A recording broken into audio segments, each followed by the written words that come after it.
I am a beekeeper, and this is a typical beehive. Well, I'll start with this Langstrom hive.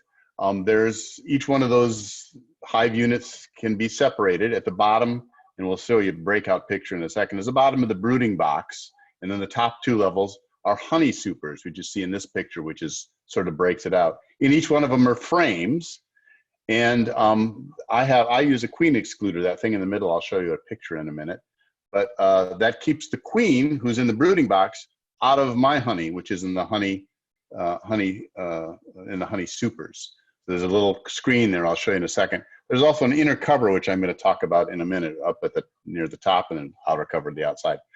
But so all the eggs are going to be in the bottom one, and then this is the picture of the queen excluder. That's just the perfect size for bees to get through, but too small of a spot for the queen to get through. So she stays down below and lays her eggs down below, and the top is for me and my honey. This is when you pull it out, it's full of a lot of bees. And so I have a method that I use. There's various methods that people use. Sometimes they blow them off to get the honey out, to pull it out. But I use that inner cover, has that little hole in the middle. And I put a little thing called the bee escape, which you're going to see a picture of. And I put that at the level below, so they can go out through the bottom, but they can't get back. And it's hard to see it here, but this is what they look like. This little thing, and they can go out through the hole in the top, but there's a little wire thing that keeps them from climbing back up into the hive, into the honey super. So once it's empty of bees, or pretty empty of bees, I go out. We had a big audience here, and they were helping us extract the honey. So that's me in the uniform there, pulling out the frames one at a time and take them to the garage. And you want to close the door of the garage, or the whole garage fills with bees. But these are empty frames, or frames that are full of honey, but empty of bees. And you pull them all out of I had 4 boxes here that we were doing, and you cut off the top where they cap off they cap it off at the top, and you cut that off with a hot knife, and expose the honey. And you can then put that honey, that frame, into one of these devices, which is the handle there on the left is the one that broke today. So you have to crank it, and you'll see the next picture will be shows how they're sitting in there. And it's centrifugal force drives the honey out, and so here it is dropping it into the honey spinner, the extractor, and you spin it, and that centrifugal force drives to the outside. You turn them around and do the other side, and you basically get this bin, or this big thing full of honey. It's when you crank it, it rocks and rolls a lot because the honey is pretty heavy. And so I have many hands there holding it down while somebody turns the crank. I found that the best person to do the turning of the crank is a little boy, which we're going to show in a minute. So when it's full of honey, I open up the thing at the bottom and pull it out. And I put the honey into I strain it through I use a typical paint strainer, and and I pull it out just to show it. So that's full of honey, and it's now getting strained. All that wax and bugs and bug legs and whatever that are in it get strained out, and so you get nice pure honey into the bucket below. And when this little boy is helping here, he's reaching over and dumping some more honey to get strained. I didn't talk about the wax. Carolyn wanted me to talk about the wax part, but I focus on the honey. She focuses on the wax for candles. You can ask her about those. When he leaned over too far, he did get a little bit of honey in his hair and his face, but he can solve the problem by just licking. And it's a wonderful, wonderful problem to have. And so he was also good at cranking the handle for a little while. This is the product at the end. You see some of the ones that are older, they kind of I don't know what you call it, coagulate or whatever. It's perfectly good honey, even if it's yellow like that. You just stick it in the microwave or in a hot boiling water for a second, and that's how you extract the honey.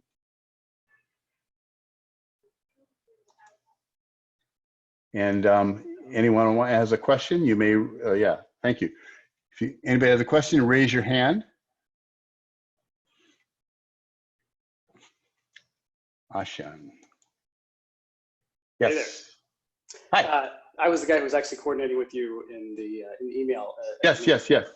My name's Ocean. Anyway, so I haven't actually looked into this since I heard about it some years ago, but there was some fancy, I think it was on Kickstarter, like modern hive where you didn't have to do all of the, pulling the racks out and all of the rest. You basically, it just takes it and moves it to the side a little bit, and it all drains out.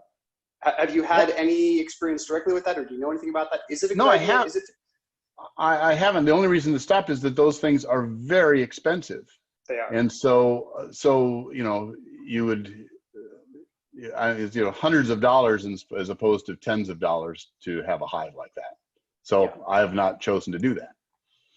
Sure. And do you do any kind of processing, any kind of, obviously the filtration, is there anything else you do, or just straight in and then you use it? Just straight in, it's fabulous honey. It just, it's just pure honey. Lasts forever. You don't have to do anything to can it or anything like that. It stays pure. Carrie Lynn? Fantastic. Raw honey. When we do this process, it's called raw honey. When you go to the store and you buy pure honey, that by law can have corn syrup in it. So you want raw honey, and you want raw honey from a beekeeper, ideally.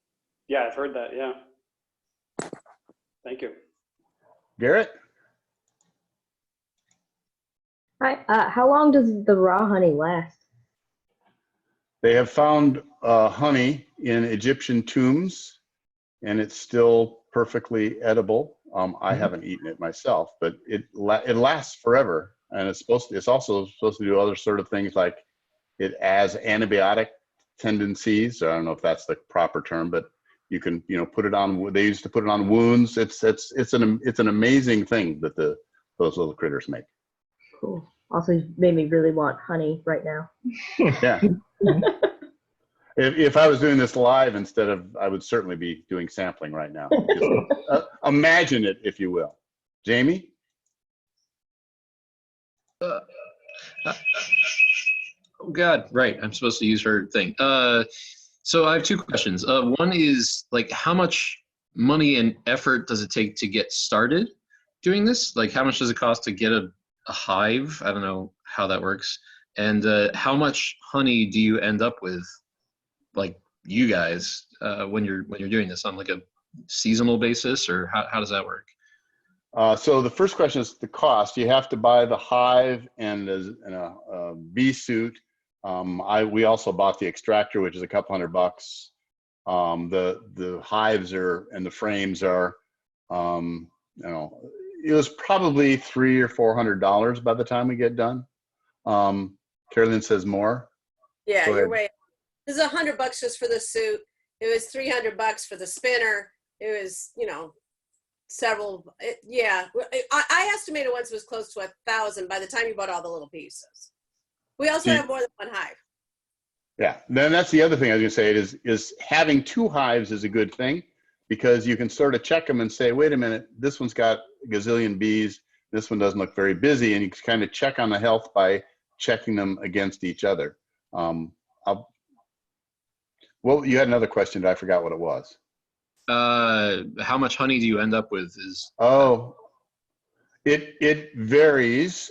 We typically get about 8, I think we figured like 8 quarts per honey super. Is that what we did, dear? No, 1 quart per super. There's 9. No, it's more than that. No, 1 quart per frame. There's 9 frames in a honey super. So you get roughly 8, not quite 9, I don't think, out of a honey super, 9 quarts. And we do that 2 or 3 or sometimes even 4 times a year. It just depends on how busy the bees are. But we have multiple supers too. Yeah, right now I just have 2 hives. I was up to 5 hives, each with 2 or 3 honey supers on it. But every year you tend to lose. I mean, beekeepers will tell you they always lose some beehives. We don't know what they do. They die. They die. Any other questions? Trip, I'll unmute you. What do you do with all that honey? We eat it. We eat a lot of it. Carrie Lynn uses it in cooking. We give a lot of it away. We sell it off of our front porch. We're down pretty low on honey right now, and I want that handle fixed because we've got full honey supers out there and I can't extract, so I'm frustrated. Yeah, we go through, we'll have 45 or 50 quarts and we'll go through it in 6 or 8 months. But we have a lot of addicts now in our friendship list. So we give a lot What's away. your personal honey consumption? She eats most of the honey. I just have a little bit now and then on my bread. This winter, I kind of got into the honey, ginger, and lemon tea. And so I add that to my tea in the afternoon sometimes. So yeah, I probably eat 2 or 3 Quart a month? Quart a No, month? but I probably eat 2 or 3 tablespoons a day. It's good for you. Keeps the bees employed. Tablespoons. Garrett? Copper. This time it's actually me. Okay. Oh man, I just forgot my question. Oh no. Oh, I'm getting old. I just started a sourdough starter, and the sourdough starter asked for honey to help the fermentation process. Oh, really? Raw Maybe that's honey, why I was died. raw honey, not store honey, because raw honey is going to do something different. Oh, And yeah. so, well, I just happen to have some raw honey, so I'm very excited when I can find a recipe that requires honey. I remember my question. So you showed like the top part is the super, and then there's the queen separate, and then there's like a larger area below. What goes on down there? That's where the queen is. The queen. All that's going on down there is a lot of egg laying activity. Okay. So honey is really just placenta for bees. I mean, it's really designed to be what the evolving or growing bees, as they go through their various life cycles, that's what they eat. And then when they're fully grown, they go through the cap and bite their way out when they're out of food. And so basically all that's going down there is a lot of egg laying, and the queen has a quart that pushes her around and say, lay one there, now lay one there, lay one there, and they take care of her, and that's all she does. So is there more honey down there, but it needs Yes. to all stay there Yes. so it's sustainable? I figure that's their honey, and the ones on top is my honey. Gotcha. And you want that process because you want that bottom brooding box is sustaining your colony, right? You're letting them make babies so that the bees have a new generation. Gotcha. Any other questions?